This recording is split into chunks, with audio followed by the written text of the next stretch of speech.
శుక్లాం బ్రహ్మ విచారసార పరమామాద్యాం జగద్వ్యాపినీం వీణా పుస్తకధారిణీం అభయదాం జాడ్యాంధకారాపహాం హస్తే స్ఫాటికమాలికాం విదధతీం పద్మాసనే సంస్థితాం వందే తాం పరమేశ్వరీం భగవతీం బుద్ధిప్రదాం శారదాం. శ్రీ మహాగణాధిపతయే నమః. శ్రీ మహాసరస్వత్యై నమః. శ్రీ గురుభ్యో నమః. సెప్టెంబర్ మాసంలో కుంభరాశి జాతకులకు అంటే కుంభరాశిలో జన్మించినటువంటి వారికి గోచార ఫలితాలు ఎలా ఉన్నాయో తెలుసుకుందాం. ముఖ్యమైనటువంటి గ్రహాలు చంద్రుణ్ణి మినహాయించి 8 గ్రహాలు, వీటి యొక్క స్థానాలు, వాటి మూలకంగా కలిగేటువంటి ఫలితాలు ఎలా ఉన్నాయి అనే విషయాన్ని మనం చూసినట్టయితే, సూర్యుడు సప్తమ అష్టమ స్థానాలలో సంచరిస్తున్నాడు, ప్రతికూలంగా ఉన్నాడు. కుజుడు అష్టమ భాగ్య స్థానాలలో ప్రతికూలంగా ఉన్నాడు. బుధుడు సప్తమ అష్టమ స్థానాలలో అనుకూలంగా ఉన్నాడు. శుక్రుడు షష్టమ సప్తమ స్థానాలలో ప్రతికూలంగా ఉన్నాడు. గురువు పంచమ స్థానంలో అనుకూలంగా ఉన్నాడు. శనైశ్వరుడు ద్వితీయ స్థానంలో ప్రతికూలంగా ఉన్నాడు. రాహు జన్మ స్థానంలో, కేతు సప్తమ స్థానంలో ప్రతికూలంగా ఉన్నారు. ఈ విధంగా చూసినట్టయితే కుంభరాశి జాతకులకు గురువు అనుకూలంగా ఉన్నాడు. బుధుడు కొంతవరకు అనుకూలంగా ఉన్నాడు.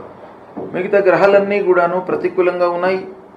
శని, రాహువు, కేతువు, శుక్రుడు, కుజుడు, సూర్యుడు, ఇలా ముఖ్యమైనటువంటి గ్రహాల యొక్క స్థితి ప్రతికూలంగా ఉంది. కాబట్టి ఓవరాల్గా మనం చూసినట్టయితే కుంభరాశి వారికి ఒక గురు భగవానుడి యొక్క అనుగ్రహము ఉంది. తద్వారా మీకు కొన్ని విషయాలలో మంచి పనులు, మంచి ఫలితాలు జరుగుతాయి. అయినప్పటికీ మిగతా గ్రహాల యొక్క ఇన్ఫ్లుయెన్స్ కూడాను ఉంటుంది కనుక వాటి మూలకంగా ప్రతికూల వాతావరణమే ఎక్కువగా గోచరిస్తుంది. కనుక అనవసరమైనటువంటి చర్చలకు ఆస్కారం ఇవ్వకుండా, తావివ్వకుండా, బంధువులతో, స్నేహితులతో, ఆత్మీయులతో అనవసరమైనటువంటి మాటలను తగ్గించుకోండి. అవసరం మేరనే మాట్లాడడం అనేటువంటిది చాలా ముఖ్యమైనటువంటి విషయం ఈ మాసంలో. ఇక ఉద్యోగస్తులకు ఆఫీసులో తాత్కాలిక ఇబ్బందులు ఉన్నప్పటికీ, తోటి ఉద్యోగులతో కలహాలు, మిస్అండర్స్టాండింగ్స్ ఉన్నప్పటికీ అధినాయకుల యొక్క ఆదరణ మీకు బాగా లభిస్తుంది ఈ మాసంలో. అంటే హైయప్స్ యొక్క ఆదరణ, వాళ్లతో మీరు స్నేహంగా ఉంటారు, మీ పనితనాన్ని వాళ్ళు గుర్తిస్తారు.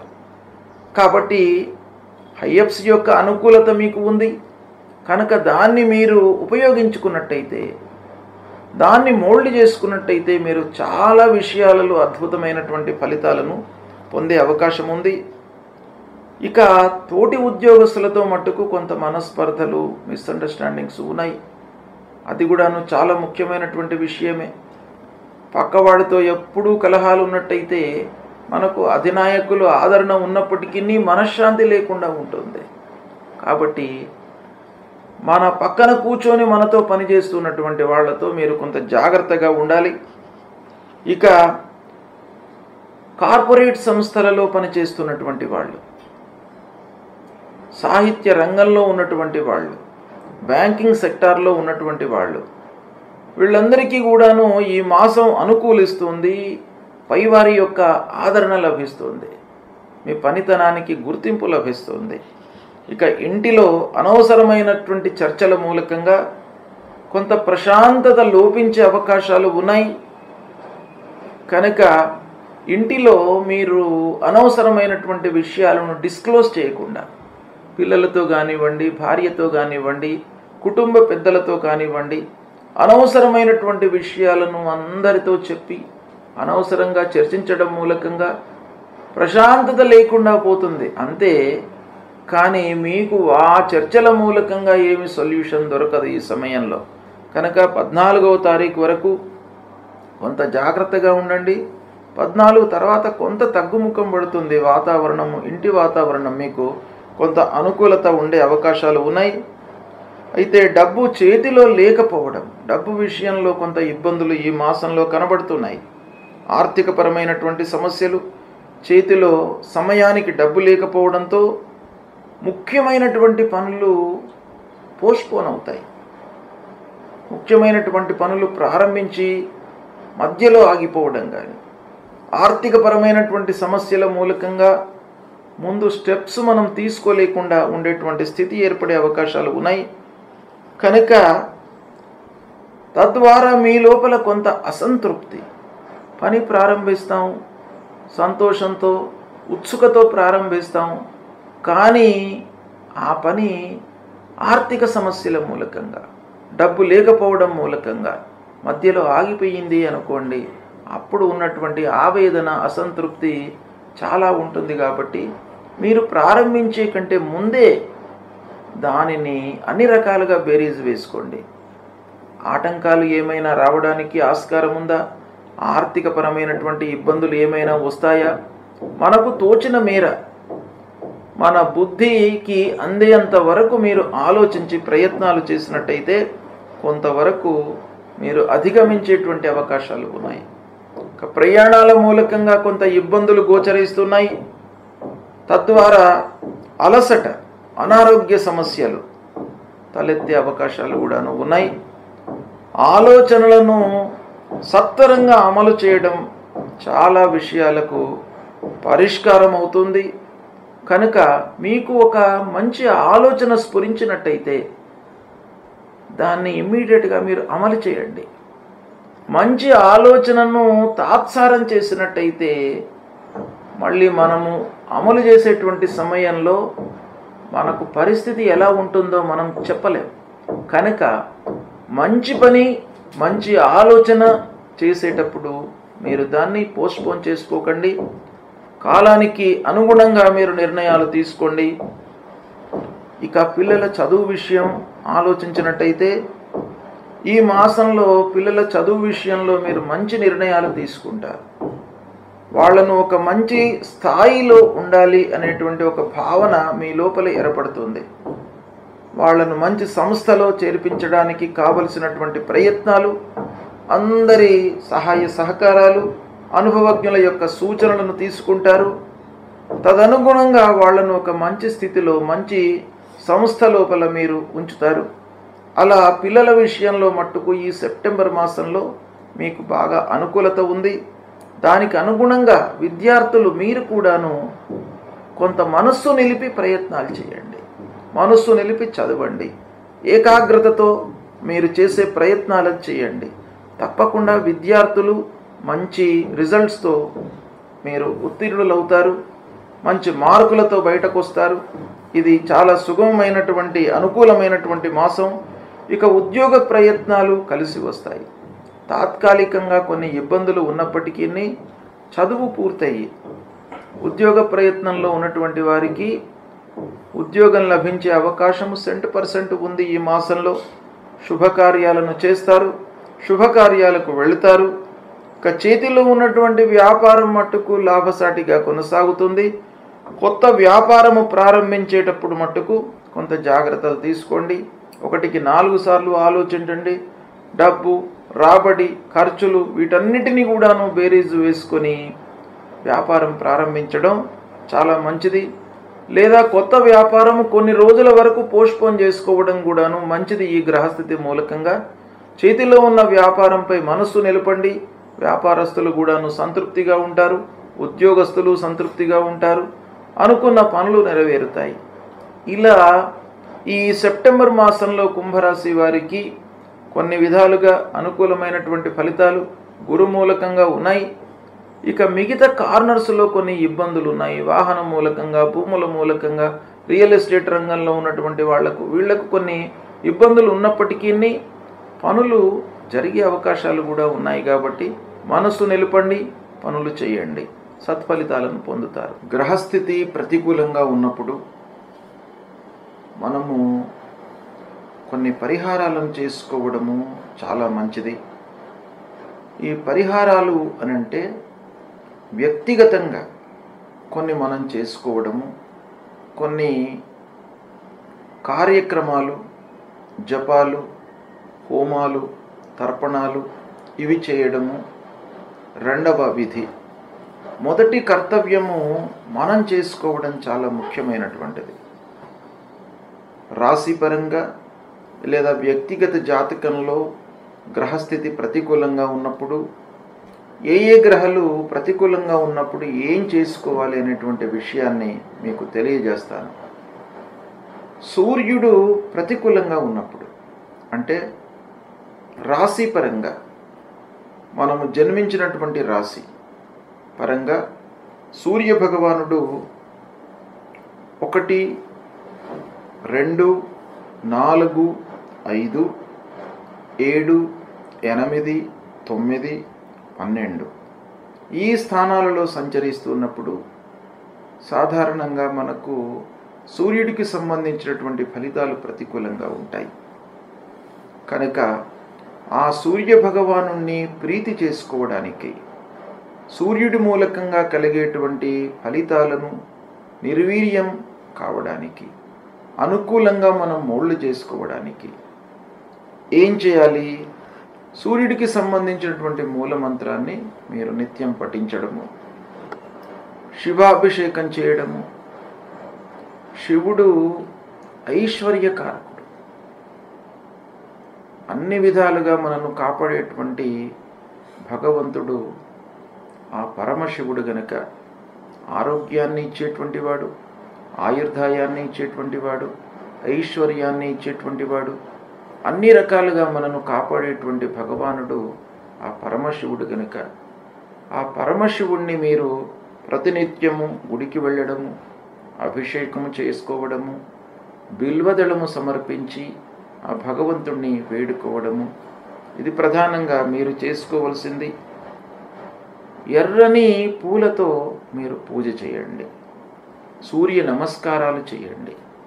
సూర్య భగవానుడికి అత్యంత ప్రీతికరమైనటువంటిది నమస్కారం. నమస్కార ప్రియో భాను అన్నారు.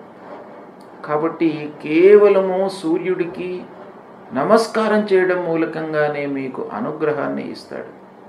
అంటే ద్వాదశాదిత్య రూపంలో ఉన్నటువంటి ప్రతి మాసంలో ఒక్కొక్క పేరుతో ఆ సూర్య భగవానుడు మనకు అనుగ్రహాన్ని ఇస్తాడు.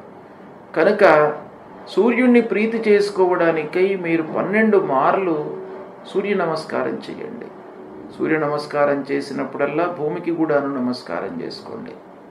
ఇలా సూర్య నమస్కారం చేసుకోవడము, తర్వాత మాణిక్యాన్ని ధరించండి. సూర్యుడు ప్రతికూలంగా ఉన్నప్పుడు కెంపు అంటారు, మాణిక్యం, రూబీ. ఈ రూబీని ధరించినట్టయితే మీకు ఆ సూర్యుడి మూలకంగా కలిగేటువంటి దుష్ప్రభావము తగ్గుతుంది. అంతేకాకుండా జపము, ఆ మూల మంత్రము ఉంటుంది. జపా కుసుమ సంకాశం కాశ్యపేయం మహద్యుతిం తమోరిం సర్వపాపఘ్నం ప్రణతోస్మి దివాకరం అనేటువంటి మూలమంత్రాన్ని ప్రతినిత్యం కూడాను చదువుకోండి. సరే, ఇవన్నీ చేయడానికి మనకు సమయం లేదు అని అనుకుంటే కేవలము మీరు స్నానం చేసిన తర్వాత కొద్దిగా ఎండలోకి వచ్చి 2 నిమిషాలు ఎండలో నిలబడి సూర్య భగవానుడికి నమస్కారం చేసుకోండి. మీకు అన్నీ కూడాను అనుకూలత, అనుగ్రహాన్ని మీకు ఇస్తాడు. కనుక ఈ విధంగా సూర్యుడిని ప్రీతి చేసుకోండి. తర్వాత 2వ గ్రహము అంగారకుడు. అంగారకుడు చాలా విషయాలలో మనకు అనుకూల ప్రతికూలతలను ఇస్తూ ఉంటాడు. కనుక అంగారకుడికి కూడాను మనం పరిహారం చేసుకోవడం చాలా ముఖ్యమైన విషయం. అంగారకుడు అనంటే కుజుడు. ఆ కుజుడు ప్రతికూలంగా ఉన్నప్పుడు మనం ఏం చేయాలి? ఏ స్థానాలలో ప్రతికూలతను ఇస్తాడు అనంటే 1, 2, 4, 5, 7, 8, 9, 12 స్థానాలలో సంచరిస్తున్నప్పుడు ప్రతికూలమైనటువంటి ఫలితాలను ఇస్తాడు. అంగారకుడి ప్రీత్యర్థమై మూలమంత్రాన్ని జపించడము, సుబ్రహ్మణ్య స్వామిని ఆరాధించడము. సుబ్రహ్మణ్య స్వామి దేవాలయానికి వెళ్ళండి. సుబ్రహ్మణ్య స్వామి దేవతల యొక్క సైన్యానికి అధిపతి. సుబ్రహ్మణ్య స్వామి చాలా విషయాలకు కారకుడు. కనుక ఆ సుబ్రహ్మణ్య స్వామిని ప్రీతి చేసుకోవడానికై, ఆ కుజ భగవానుణ్ణి ప్రీతి చేసుకోవడానికై సుబ్రహ్మణ్య స్వామిని వేడుకోండి. సుబ్రహ్మణ్య స్వామి దేవాలయానికి వెళ్ళండి, అభిషేకం చేసుకోండి. మహాకాళి, మహాలక్ష్మి, మహాసరస్వతి అని కూడాను పూజించడం మూలకంగా మీ లోపల ఒక ధైర్య సాహసాలు కలుగుతాయి. తర్వాత కందులను దానంగా ఇవ్వండి, పగడం ధరించండి. ఇవి చేసినట్టయితే అంగారకుడు అంటే కుజుడు మీకు అనుకూలమైనటువంటి ఫలితాలను ఇస్తాడు. ఇక బుధుడు కూడాను చాలా ముఖ్యమైనటువంటి గ్రహం. బుధుడు అనుకూలంగా ఉన్నట్టయితే వ్యాపారము, ఆలోచన విధానము, సమయస్ఫూర్తి, అనుకూలమైనటువంటి నిర్ణయాలు తీసుకోవడము, ఫ్లాష్ ఐడియాస్కి కూడాను మనకు బుధుడు కారకుడు. కాబట్టి బుధుడి యొక్క అనుకూలత చాలా ఉండాలి. కనుక బుధుడు ప్రతికూలంగా ఉన్నప్పుడు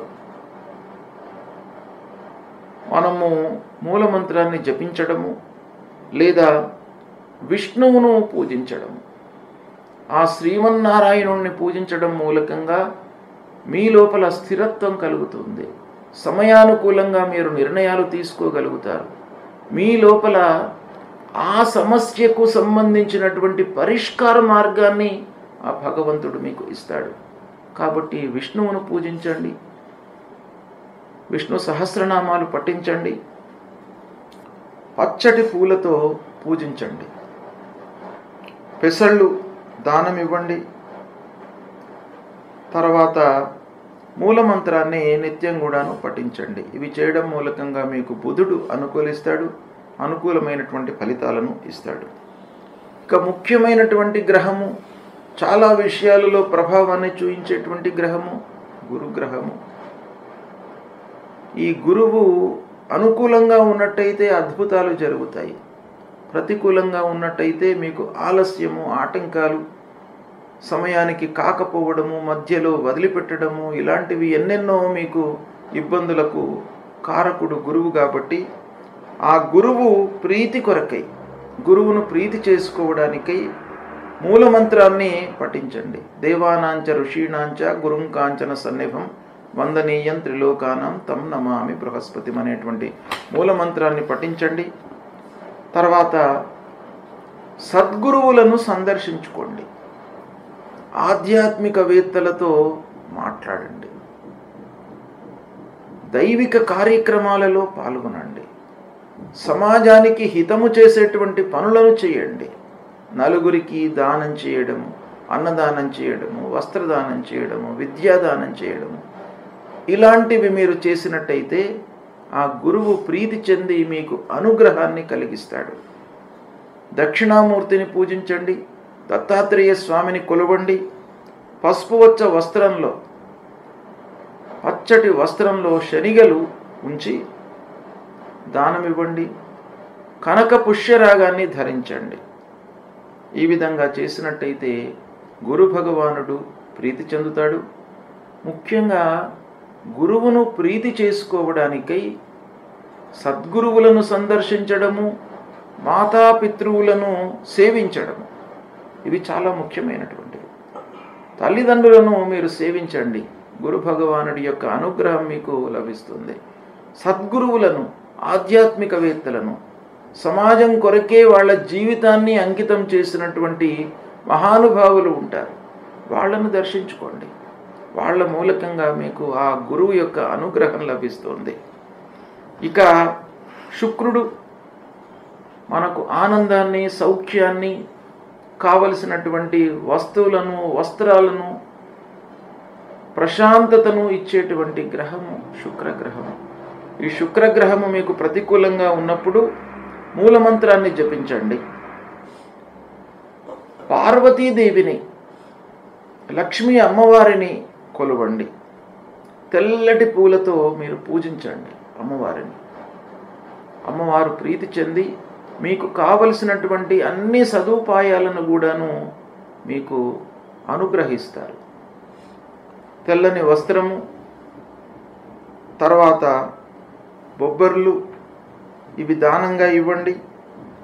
వజ్రాన్ని ధరించండి, మూలమంత్రాన్ని జపించండి, హేమకుంద మృళాలాభం దైత్యానాం పరమాం గురుం సర్వశాస్త్ర ప్రవక్తారం భార్గవం ప్రణమామ్యహం అనేటువంటి మూలమంత్రాన్ని ప్రతినిత్యం కూడాను చదువుకోండి.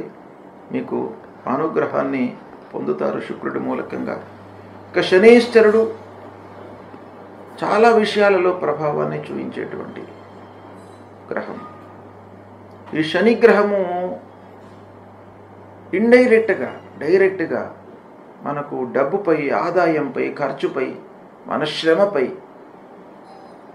ప్రభావాన్ని చూపిస్తాడు. కాబట్టి ఈ శని ప్రతికూలంగా ఉన్నప్పుడు మూలమంత్రం తప్పకుండా మీరు జపించండి. నీలాంజన సమాభాసం రవిపుత్రం యమాగ్రజం ఛాయామార్తాండ సంభూతం తం నమామి శనైశ్చరం. ఈ మూలమంత్రాన్ని జపిస్తూ శివుణ్ణి ఆరాధించండి. ఆ పరమశివుడికి అభిషేకం చెయ్యండి. శని స్తోత్రాన్ని పఠించండి. శివ పూజ మూలకంగా మీకు అద్భుతాలు జరుగుతాయి. ఆ శివుణ్ణి నమ్ముకొని ప్రతినిత్యం కూడాను దైవారాధన చేస్తూ శివాలయానికి వెళుతూ ఆ శంకరుడిపై ఒక బిల్వదళాన్ని ఉంచి మీరు నమస్కారం చేసుకున్నట్టయితే మహద్ ఆనంద పరవశుడైనటువంటి ఆ శంకరుడు మిమ్మల్ని అనుగ్రహిస్తాడు. ఆ శని మూలకంగా కలిగేటువంటి దుష్ప్రభావం దూరం అవుతుంది. ఆంజనేయ స్వామిని కూడాను కొలవండి. భయము, ఆందోళన ఇవి లేకుండా మిమ్మల్ని కాపాడుతాడు. నల్లటి వస్త్రము, నల్లని నువ్వులను దానంగా ఇవ్వండి. ఇంద్రనీలాన్ని ధరించండి. ఇవి చేయడం మూలకంగా శని యొక్క ప్రభావం తగ్గుతుంది. రాహువు ప్రతికూలంగా ఉన్నప్పుడు మనము ఏమి చేసుకోవాలి అనేటువంటి విషయాన్ని మనం చూసినట్టయితే, రాహువు గోచార రీత్యా 3, 6, 11 స్థానాలలో శుభ ఫలితాలను ఇస్తాడు.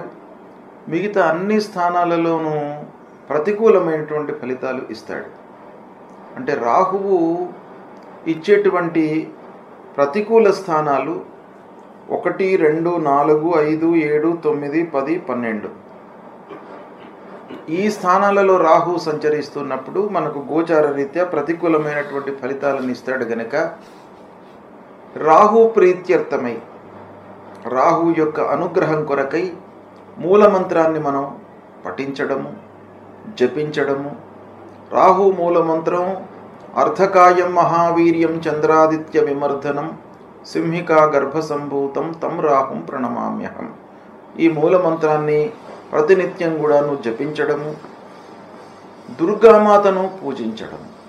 దుర్గాదేవి మహాకాళి, మహాలక్ష్మి, మహాసరస్వతి స్వరూపిణి అయినటువంటి ఆ దుర్గామాతను పూజించడం మూలకంగా కూడాను మనకు రాహు యొక్క ప్రతికూలత తగ్గుతుంది. ఇక మినుములు దానంగా ఇవ్వడం, గోమేధికాన్ని ధరించడము, ఇవి చేసినట్టయితే రాహు మూలకంగా కలిగేటువంటి దుష్ప్రభావము తగ్గి మంచి ఫలితాలను పొందేటువంటి అవకాశము ఉంటుంది. కాబట్టి ఇవి దానము, పారాయణము, జపము, దానము ఇవి ఇవ్వడం మూలకంగా మనకు మంచి జరుగుతుంది. గనుక ముందుగా మీరు చేయవలసినటువంటిది అమ్మవారిని ప్రతినిత్యం కూడాను దర్శనం చేసుకోండి. అమ్మవారిని దర్శనం చేసుకున్నట్టయితే దుర్గే స్మృత హరతి భీతిమశేష జంతో స్వస్థై స్మృత మతిమతీవ శుభాం దదాతి అని అన్నారు. కాబట్టి దుర్గాదేవిని మీరు దర్శించడం మూలకంగానే మీ లోపల ఉన్నటువంటి భయాలు, ఆందోళనలు, మానసిక వికలత ఇవన్నీ కూడాను దూరమైపోతాయి. కనుక అమ్మవారిని ప్రతినిత్యం కూడాను దర్శించండి, పూజించండి. ఇక కేతువు ప్రతికూలంగా ఉన్నప్పుడు కేతువు కూడాను 1, 2, 4, 5, 7, 9, 10, 12 స్థానాల్లో సంచరిస్తున్నప్పుడు ప్రతికూలమైనటువంటి ఫలితాలను ఇస్తాడు. కనుక కేతు ప్రీత్యర్థమై జపము అంటే మూలమంత్ర జపము చేయడము, హలాష పుష్ప సంకాశం తారకా గ్రహమస్తకం రౌద్రం రుద్రాత్మకం ఘోరం తం కేతుం ప్రణమామ్యహం అనేటువంటి మూలమంత్రాన్ని ప్రతినిత్యం కూడాను చదువుకోవడము, గణపతిని పూజించడము. కేతువుకు సంబంధించినటువంటి అధిష్టాన దేవత గణపతి, విఘ్నాధిపతి. మనకు విఘ్నాలు రాకుండా మన జ్ఞానము సన్మార్గంలో ప్రయాణించేటట్టుగా, మంచి ఆలోచనలు రావడానికి, సమయస్ఫూర్తితో మనము నిర్ణయాలు తీసుకోవడానికి గణపతి ఆరాధన అనేటువంటిది చాలా ముఖ్యమైనటువంటిది. ఈ గణపతిని ఆరాధించినట్టయితే, గణపతిని పూజించినట్టయితే మీకు తప్పకుండా ఈ కేతు మూలకంగా కలిగేటువంటి దుష్ప్రభావము తగ్గుతుంది. ఉలవలు దానంగా ఇవ్వండి, వైడూర్యాన్ని ధరించండి. ఇవి చేయలేనటువంటి వాళ్ళు కేతువుకు సంబంధించినటువంటి స్తోత్రం ఉంటుంది. ఆ స్తోత్రం ప్రతినిత్యం కూడాను మీరు పఠించినా కూడాను మీకు కేతువు మూలకంగా కలిగేటువంటి దుష్ప్రభావం దూరమవుతుంది, అనుకూల ఫలితాలు ఉంటాయి. ఈ విధంగా ఈ గ్రహాలకు చెప్పబడినటువంటి పూజలు, దానాదులు, నవరత్నాలు ధరించడము, వీటి మూలకంగా మీకు అనుగ్రహం లభిస్తుంది. ముందు దేవతా అనుగ్రహం కొరకై దేవాలయానికి వెళ్ళండి, సద్గురువులను దర్శించుకోండి. ఇవి దర్శించుకున్నట్టయితే మీకు ఈ దుష్ప్రభావం దూరం అవుతుంది, మంచి ఫలితాలు కలుగుతాయి. సెప్టెంబర్ మాసంలో ముఖ్యమైనటువంటి పండుగల గురించి తెలియజేస్తాను. 1వ తారీఖు 1 సెప్టెంబర్ సోమవారం అదుఃఖ నవమి. అంటే ఈ నవమి రోజున నందాదేవిని పూజించడం మూలకంగా, అంటే సంతోషాన్ని మనకు ఇచ్చేటువంటి అమ్మవారు నందాదేవి. ఈ నందాదేవిని పూజించడం మూలకంగా మనకు జీవితంలో దుఃఖాలు మన దరి చేరకుండా ఉంటాయి అనేటువంటిది శాస్త్రం చెప్తోంది. కనుక అందరూ కూడాను నందాదేవిని పూజించడం మూలకంగా సుఖ సంతోషాలు మీ జీవితంలో కలుగుతాయి. కనుక ఈ రోజున అమ్మవారి పూజ చేయండి. ఇక 2వ తారీఖు నాడు మంగళవారం జ్యేష్ఠ గౌరీ విసర్జనం. అంటే జ్యేష్ఠ గౌరీని మనము ఆవాహన చేసి పూజించి ఈ రోజున విసర్జన చేయడం జరుగుతుంది. లక్ష్మీ జ్యేష్ఠ వీళ్ళిద్దరు కూడాను మన సాంప్రదాయం ప్రకారంగా, హిందూ సాంప్రదాయం ప్రకారంగా ఒకరు మనకు ధనాన్ని, కావలసినటువంటి స్థితిగతులను ఇచ్చేటువంటి వాళ్ళు, ఒకరు మనకు దుఃఖాన్ని కలిగించేటువంటి వాళ్ళు, కష్టాలను కలిగించేటువంటి వాళ్ళు. వీళ్ళిద్దరిని కూడాను మనం పూజిస్తాం మన శాస్త్రం ప్రకారంగా. కనుక మహాలక్ష్మి వ్రతారంభము గత మాసంలోనే 31 ఆగస్టు రోజున ప్రారంభమయ్యి 1వ తారీఖున ఈ సెప్టెంబర్ మాసంలో గౌరీదేవిని పూజించడము, జ్యేష్ఠ గౌరీ, జ్యేష్ఠ రూపంలో ఉన్నటువంటి గౌరీదేవిని పూజించడము, 2వ తారీఖు నాడు ఆ గౌరీమాతను, జ్యేష్ఠ రూపంలో ఉన్నటువంటి గౌరీమాతను పూజించి విసర్జించడం. ఇది ఈ 3 రోజుల కార్యక్రమం అన్నమాట. దీని మూలకంగా కూడాను మనకు అనర్థాలు జరగకుండా ఉంటాయి.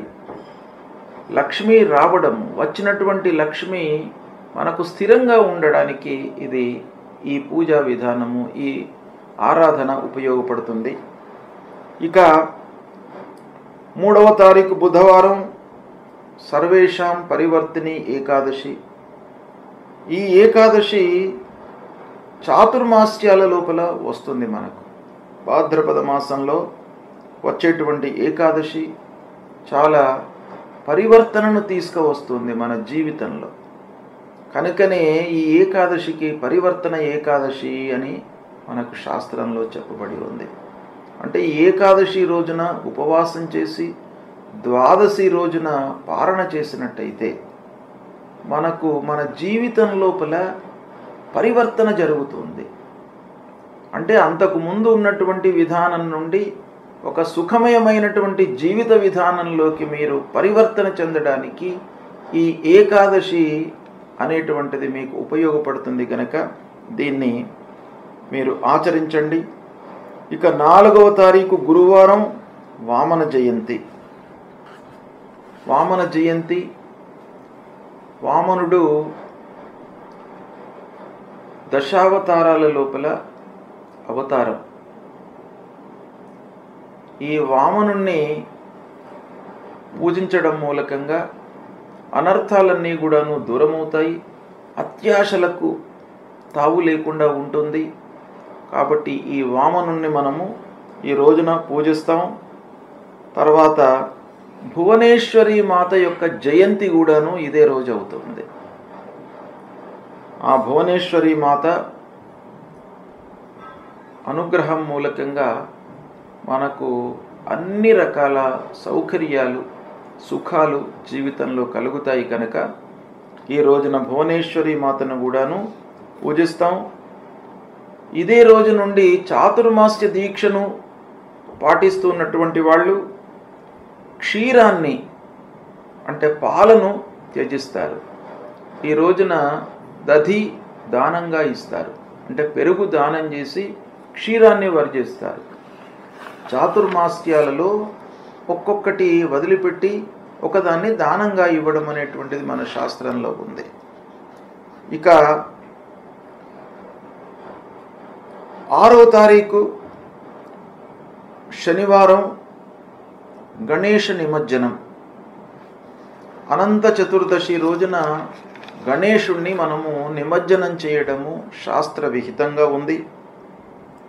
గత నెల 27వ తారీఖు నాడు వినాయక చవితి బుధవారం.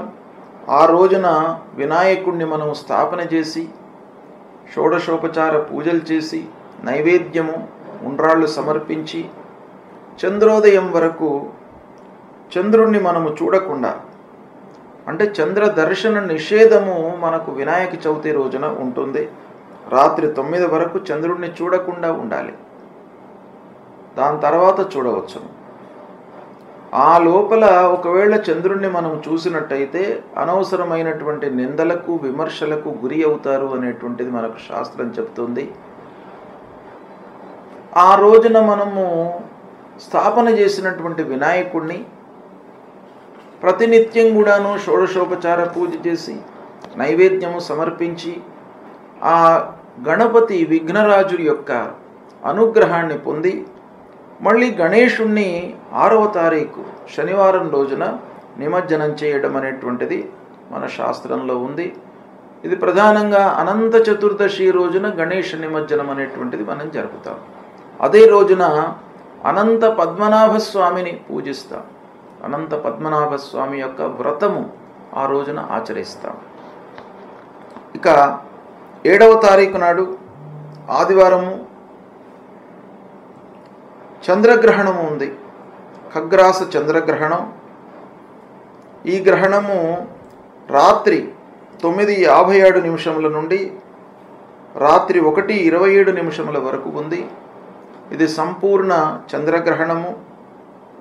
ఈ గ్రహణము ఏ రాసులలో వస్తుంది, ఎవరు ఆచరించాలి, ఎవరు చూడకూడదు, ఎవరు చూడాలి, ఈ గ్రహణానికి సంబంధించినటువంటి విధి విధానాలను మీకు తర్వాత నేను వివరంగా తెలియజేస్తాను. ఇక 8వ తారీఖు సోమవారం రోజున మహాలయ పక్షారంభం. దీన్ని పితృపక్షాలు ప్రారంభము అని అంటారు.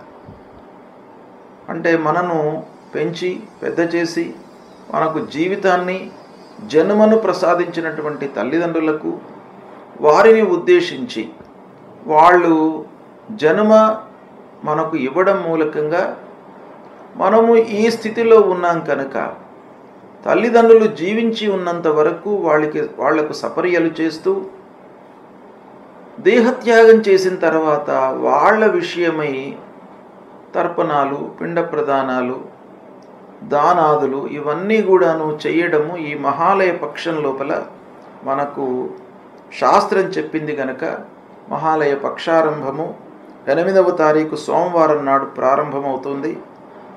ఇక 10వ తారీఖు బుధవారం సంకష్టహర చతుర్థి.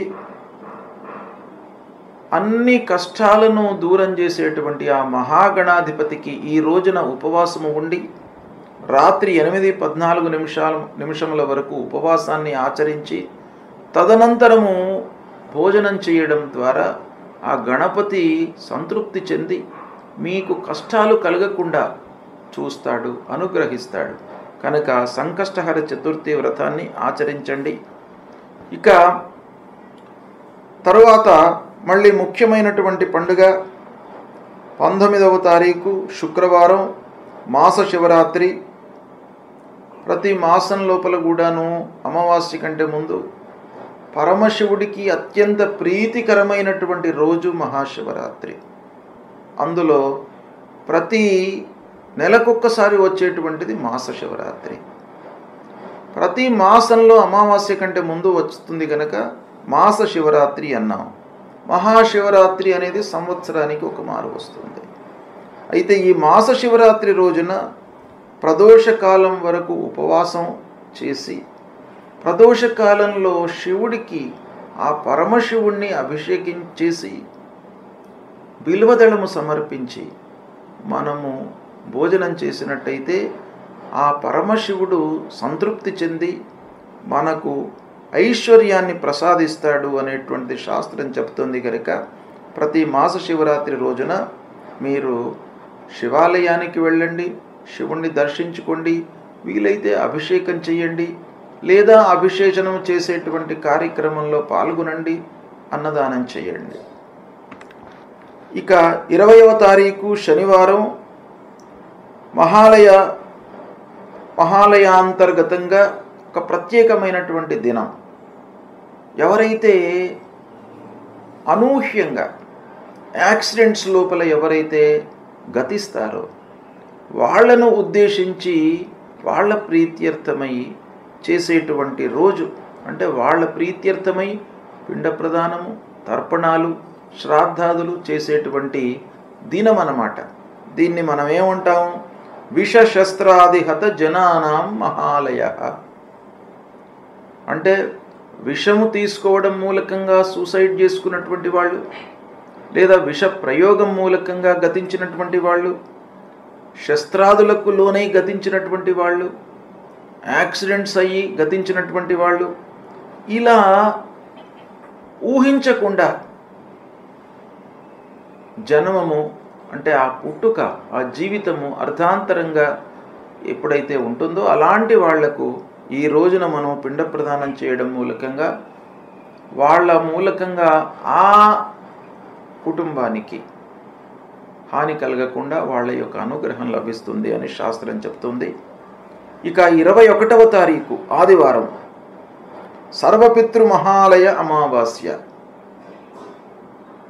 ఇది చాలా ముఖ్యమైనటువంటి దినం. మహాలయ అమావాస్య అంటాం. ప్రహతంలో మహాలయ అమావాస్య, సర్వపితృ మహాలయ అమావాస్య. అందరు పితృదేవతలకు మనము ఈ రోజున వాళ్లను ఉద్దేశించి వాళ్ళ పేర్లు ఉచ్చారణ చేసి తర్పణాలు చేయడము, పిండ ప్రదానాలు చేయడము, వాళ్ళ ప్రీత్యర్థమై అన్నదానాలు చేయడము, వస్త్రదానం చేయడము, వీటి మూలకంగా పితృదేవతలందరూ కూడాను సంతృప్తి చెంది మనను అనుగ్రహిస్తారు. ఆ అనుగ్రహం మూలకంగా వంశము వృద్ధి అవుతుంది. మళ్ళీ మన సంతానము కూడాను ఒక స్థితికి రావడానికి అవకాశం ఉంటుంది అనేటువంటిది శాస్త్రం చెప్తుంది. కాబట్టి సర్వపితృ మహాలయ అమావాస్య తల్లిదండ్రులు గతించినటువంటి వాళ్ళు ఈ రోజున వాళ్ళ ప్రీత్యర్థమై తప్పకుండా చేసుకోవాలి. ఇక 22 సెప్టెంబర్ సోమవారం నవరాత్రులు ప్రారంభమవుతాయి. దసరా నవరాత్రులు. ఈ రోజున శారద అమ్మవారికి కలశ స్థాపనతో ఈ నవరాత్రులు ప్రారంభమవుతాయి. ఇక ఇందులో భాగంగా నవరాత్రిలో భాగంగా 30వ తారీఖు మంగళవారం దుర్గాష్టమి, మహాష్టమి, కాళికాష్టమి. ఈ అమ్మవారికి మనం పూజలు చేసుకుంటాం ఈ మహాష్టమి రోజున. 1వ తారీఖు మళ్ళీ అక్టోబర్ వచ్చే మాసం 1వ తారీఖు నాడు మహర్నవమి, సరస్వతి పూజ, సువాసిని పూజ, ఆయుధ పూజ, ఇవన్నీ కూడాను మహర్నవమి రోజున చేసుకుంటాం. ఇక 2వ తారీఖు విజయదశమి. వచ్చే అక్టోబర్ మాసంలో 2వ తారీఖు విజయదశమి, దసరా పండుగ.